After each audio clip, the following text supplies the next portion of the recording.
Thanks, I'm Norm MacDonald, and now the fake news. Well, it is finally official. Murder is legal in the state of California.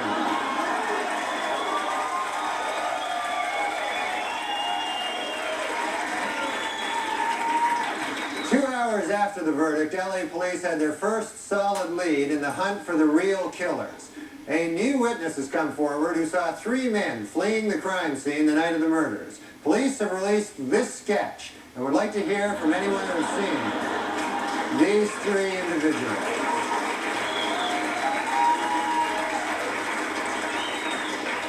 On Tuesday at 1:15, the moment the Simpson verdict was delivered, Court TV scored its highest ratings ever. An hour later, the channel went out of business. Well, that covers the main developments in the O.J. Simpson case this week, and after all, other important things are going on in the world. Now more O.J. Simpson. When Simpson trial juror Gina Rodborough returned home this week, her little girls were delighted to have her back. And no wonder, she lets him get away with murder.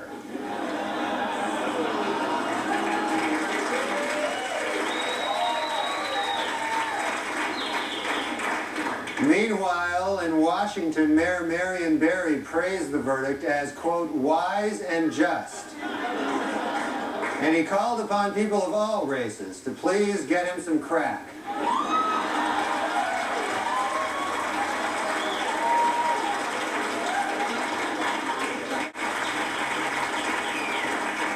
A brother and sister in Florida carried on a sexual relationship for nearly 20 years, and now a judge must decide what to do with the 8 children that their incestuous union produced. Hey, how about keeping them the hell away from each other? How about that? Is that coming up? To mark its 75th anniversary, General Mills will abandon its traditional image of Betty Crocker and unveil a new multi-ethnic Betty Crocker, whose likeness will combine the features of 75 different kinds of women. Here she is.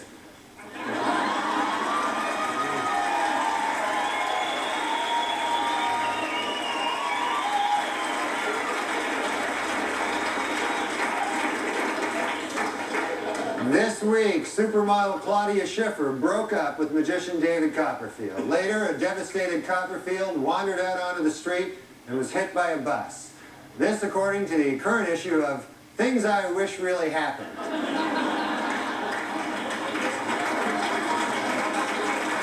More bad news for O.J. Simpson. This week, a Los Angeles court ordered him to turn over his Heisman Trophy to the Goldman family. In addition, the same court may order Simpson to surrender a coffee mug inscribed, World's Greatest Husband.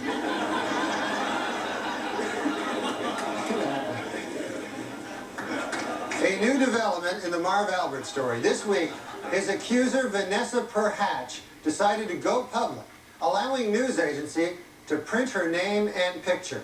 Following the publications of the photograph, legal experts were left wondering, who was the real victim?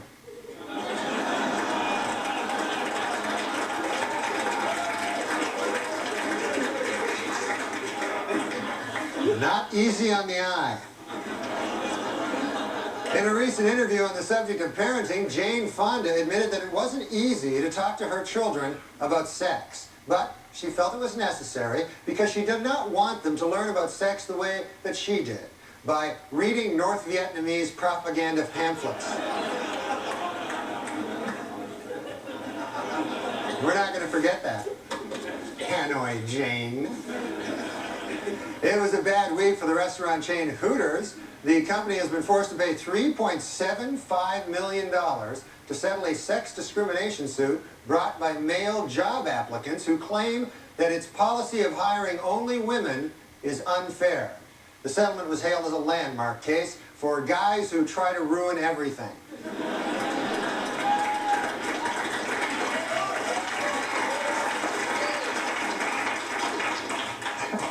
You want to go to Hooters and a dude shows up at your table, you know?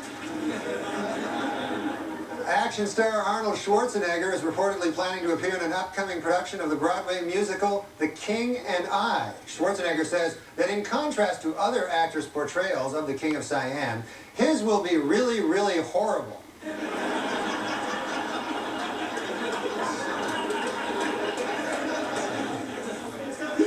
Also in entertainment, the play Hiroshima, a tribute to the victims of the first atomic bomb, with music and singing by Yoko Ono, opened in New York City this week. One tearful Japanese survivor of the attack who attended the premiere called the play, quote, "the most horrifying experience of my life."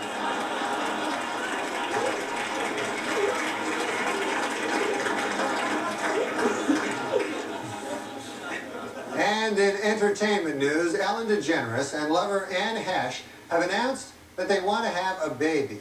However, their plan has hit a snag. They are both women.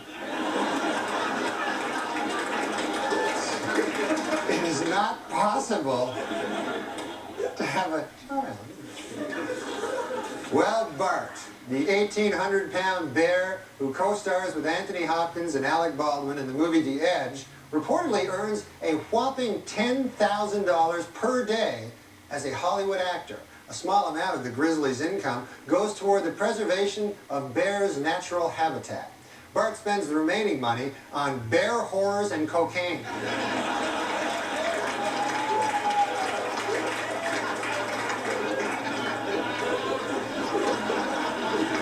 Meanwhile, Gingrich this week criticized Attorney General Janet Reno's decision not to seek an independent counsel to investigate Democratic fundraising, even comparing her to notorious Watergate figure John Mitchell. Reno called the comparison ridiculous, saying, quote, "For one thing, John Mitchell did not have a mustache."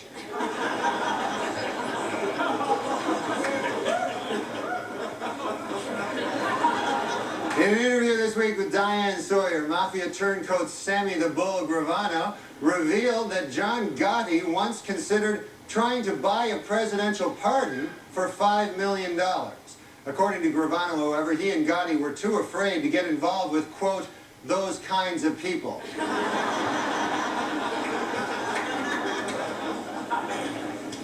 According to O.J. Simpson niece Terry Baker, when O.J.'s mother, Eunice Simpson, first heard about the slaying of Nicole Brown, she exclaimed, "He did it." Reached for comment, O.J. said, "My mom was just guessing. I hadn't even told her yet."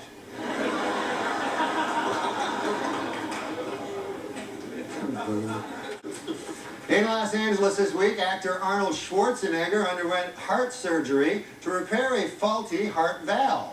Doctors were concerned because during a routine examination of Schwarzenegger, they got a little turned on. They became concerned, you know, and something like that will happen, you know. Let's pause for thought for whatever. In Indiana, the state legislature has approved a law requiring professional hypnotists to be trained at accredited institutions and certified by the State Medical Licensing Board. Note to self, cancel plans to tour Indiana as hypnotist this summer. Oh, wait. Ignore previous note. Instead, note to self, get fake hypnotism diploma and proceed as planned.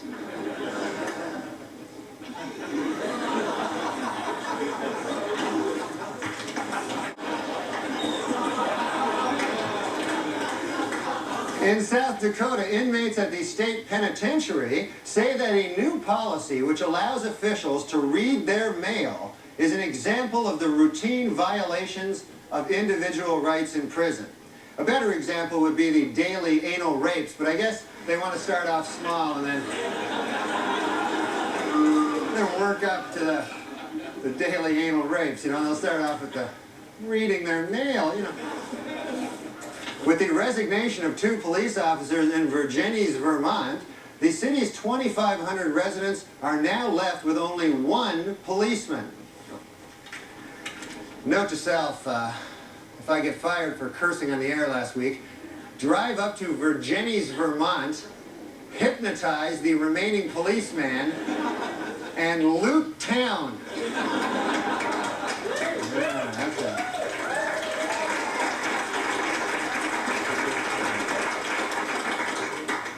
And finally, the votes are in.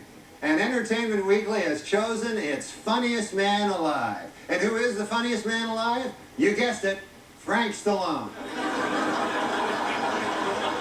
Congratulations, Frank Stallone. This week, in a secret ceremony in Australia, Michael Jackson was married for the second time. Asked what makes his new bride special, the king of pop said, quote, "She has taught me about the power of imagination, like imagining that a grown woman is a 10-year-old boy."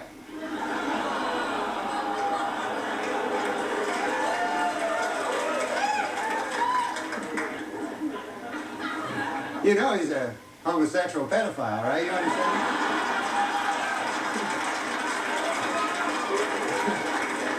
And yes, it is true, Michael Jackson is going to be a father. Already he has hired an entire staff of nannies, nurses, and extra bodyguards, which hopefully will protect the child from Michael Jackson.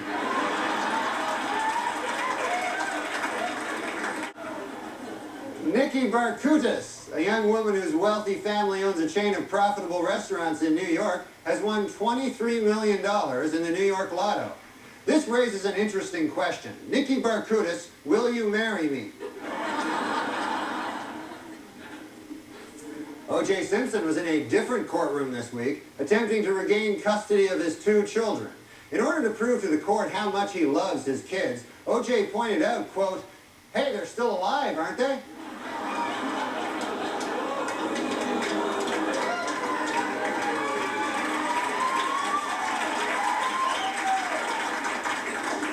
Demi Moore is wrapped filming on G.I. Jane, in which she plays a Navy SEAL combat officer.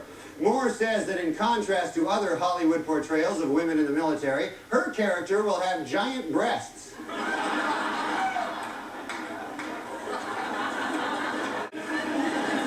The New York City Transit Authority plans to put up signs in subway stations asking city residents to be more polite when getting on and off the subway. Most New Yorkers say the idea sounds great, and that the new signs will make excellent urinals.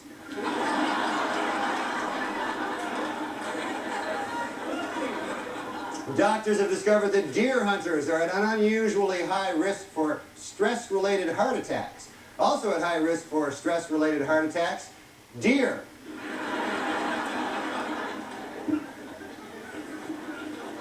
In Washington, D.C., reporter Alan Etter was doing a story on violence at a local high school when he was attacked and severely beaten by a gang of students.